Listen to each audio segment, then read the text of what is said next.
Welcome to the Smart Business Show, episode 18. Today we're going to talk actually about getting a job. I recently worked with one of my coaching clients to help them get a job because freelancing was, along with some other life stress, was just a little too much for them right now.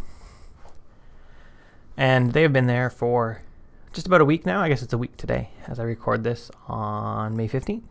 They've been there for a week and they're a little concerned. Because the level of interaction with their manager and the amount of direction with from their manager is not what they had hoped. And let's be fair, every job we go into, we probably think it's going to go all daisies and roses. We're suddenly going to get the best manager we've ever had. They're going to love us. Our personalities are going to match exactly. They're going to love all our ideas. And it's just going to be awesome. We're going to get in there and we're going to knock it out of the park right from day one. The fact is that's probably not what's going to happen. What's going to happen is you're going to spend at least a couple weeks even figuring out what your job is properly. Because most businesses really don't have it defined very well. Sure, they had a job description, but that job description may have just been a list of things, the qualifications. It may not have actually been what your goals are going to be. And that manager is going to be busy. So they may not have as much time as they want to have to really help you succeed. So what are you going to do about it? Because that's the only thing you can control. You can't really control your manager. You can't control any of the other staff. All you can do and all you can be responsible for is yourself. So this is what I would do. The first thing that I would do is I'd sit down with my manager and either ask them for the training manual when they don't have one, because most companies don't.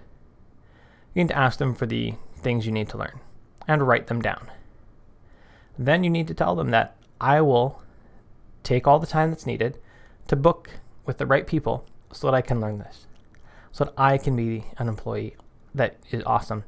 I will report back to you at the end of every week to tell you what I've learned, what I'm going to be picking up in the next couple weeks. And if you think I need to move something farther forward because it's a bigger priority, then you can let me know.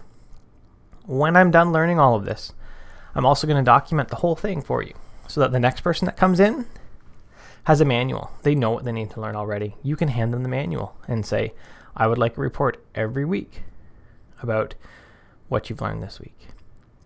And that's going to give them another resource at their fingertips and make them look awesome when the CEO or whoever's above them says, hey, what's your training manual? They say, oh, it's right here.